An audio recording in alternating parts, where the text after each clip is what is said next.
Tribe TV বাংলায় আপনাদের স্বাগত। আপনাদের সঙ্গে আমি গৌরব। প্রথমে যে খবর দিকে চোখ রাখবো, একেবারে নিয়োগ দুর্নীতি মামলায় আজ ফের কুন্তল ঘোষকে আদালতে পেশ।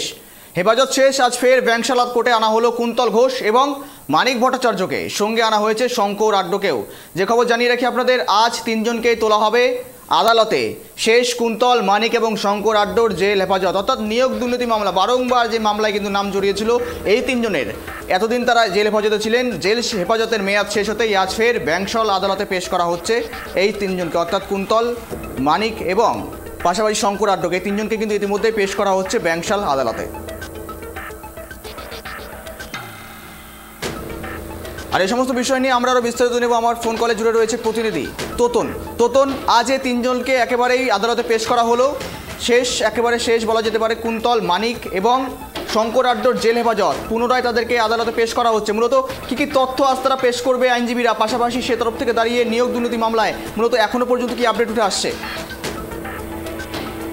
জানিয়ে রাখি, শিক্ষক নিয়োগ দুর্নীতি মামলায় যে অবৈধ অর্থ ব্যবহার করা হয়েছিল, অর্থাৎ যে সমস্ত ক্যান্ডিডেট ছিল তাদের থেকে যে টাকা নেওয়া হয়েছিল, সেই টাকা কুন্তল ঘোষের কাছে কিভাবে আসে এবং কুন্তল ঘোষ কার কাছে সেই টাকা পৌঁছে দিত, সেই সমস্ত বিষয় জানতেই ইডি এই তিনজনকে, মানিক ভট্টাচার্য, কুন্তল ঘোষ এবং শঙ্কর আড্ডকে তাদের হেফাজতে নেওয়ার জন্য আবেদন করেছিল। প্রথমে তাদের গ্রেপ্তার করে সিবিআই এবং সিবিআই তাদের গ্রেপ্তার করার পরে আলিপুর বিশেষ আদালতে প্রেস করে, সেখানে তাদের জেল হেফাজত হয়। তারপরে ইডির তরফ থেকে, অর্থাৎ এনফোর্সমেন্ট ডিরেক্টরের তরফ থেকে আবেদন করা হয় যে শিক্ষক নিয়োগ দুর্নীতি মামলা, অবৈধ নিয়োগ হয়েছে, সেই মামলায় যে অর্থ লেনদেন করা হয়েছিল, সেই অর্থ লেনদেনের সংক্রান্ত তথ্য জানার জন্যই তারা কুন্তল, শঙ্কর আড্ড এবং মানিক ভট্টাচার্যকে তাদের হেফাজতে নিতে চায়। হেফাজতে নিয়ে তারা জিজ্ঞাসাবাদ করেছে এবং তারপরে আদালতের তরফ থেকে তাদের জেল হেফাজত দিয়েছিল।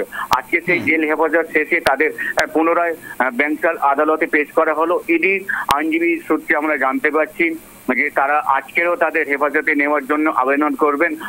অপরদিকে কুন্তল ঘোষের আইনজীবী আবেদন করবে কিনা জামিনে, সেটা এখনো পর্যন্ত স্পষ্ট নয়। তবু কুন্তল ঘোষের যখন ব্যাংশাল আদালতে লকআপে প্রবেশ করানো হচ্ছিল, তখন আমরা তাকে প্রশ্ন করি, আগামীকাল 21শে জুলাই আপনাকে কি সেই মঞ্চে দেখা যাবে? কোনো প্রশ্নের উত্তর না দিয়ে তিনি লকআপের দিকে প্রবেশ করলেন। আর কিছুক্ষণের মধ্যেই তাকে আদালতের কক্ষে প্রবেশ করানো হবে। এখন তিনি লকআপে রয়েছে, জেল লকআপ যেটা আদালতের লকআপ, সেখানে রয়েছে। কিছুক্ষণের মধ্যে তিনজনকে আদালতে প্রবেশ করানো হবে। তারপরে আদালতের তরফ থেকে কি নির্দেশ দেয় সেটাই এখন দেখা। মূলত কেন্দ্রীয় তদন্তকারী সংস্থারা মূলত এই নিয়োগ দুর্নীতি মামলায় কোন কোন দিকে ফোকাস রেখে, মানে মূলত কোন কোন দিক থেকে প্রাসঙ্গিকতা দেখছেন এবং কোন কোন তথ্যের উপর জোর দিচ্ছেন তারা বিশেষ করে? দেখো, যে নিয়োগ দুর্নীতিটা হয়েছে, সেই নিয়োগ দুর্নীতি যে অর্থ এসছে, কার কাছ থেকে টাকা নেওয়া হয়েছে এবং কার কার কাছে সেই টাকা পৌঁছে দেওয়া হয়েছে, সেই চেনটা তারা জানার চেষ্টা করছে। এক ধাপে তো একেবারেই তাদের নিয়োগ হয়নি।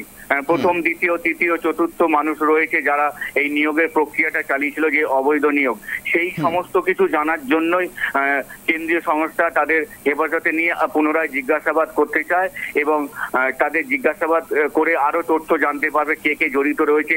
বিশেষ করে এই যে মামলাটা চলছে, প্রথম থেকেই জানা যাচ্ছে শাসক দলের একাধিক নেতা মন্ত্রী, যেন মানিক ভট্টাচার্য রয়েছে তার মধ্যে, এবং আরো কেউ রয়েছে কিনা, শিক্ষা দপ্তরের সঙ্গে কেউ জড়িত রয়েছে কিনা, সমস্ত বিষয় যাতে স্পষ্ট করে আদালতের কাছে তথ্য পেশ করতে পারে, সেই কারণেই এনফোর্সমেন্টের ডিরেক্টরের তরফ থেকে তাদের হেফাজতে চাওয়ার আবেদন করা হবে আজকে। তো তোর সঙ্গে থাকার জন্য ধন্যবাদ তোমাকে। কুন্তল, মানিক, শঙ্কর আড্ড জেল হেফাজত শেষে কেন্দ্রীয় তদন্তকারী সংস্থা পুনরায় তাদেরকে একেবারেই পুনরায় জেল হেফাজতে নেওয়ার জন্য আবেদন জানাবেন। আর ইতিমধ্যেই আদালতে পেশ করা হয়েছে আদালত। এখন দেখার বিষয়, নজর থাকবে আমাদের পরবর্তীতে আজ একেবারে এই শুনানিতে কি উঠে আসে।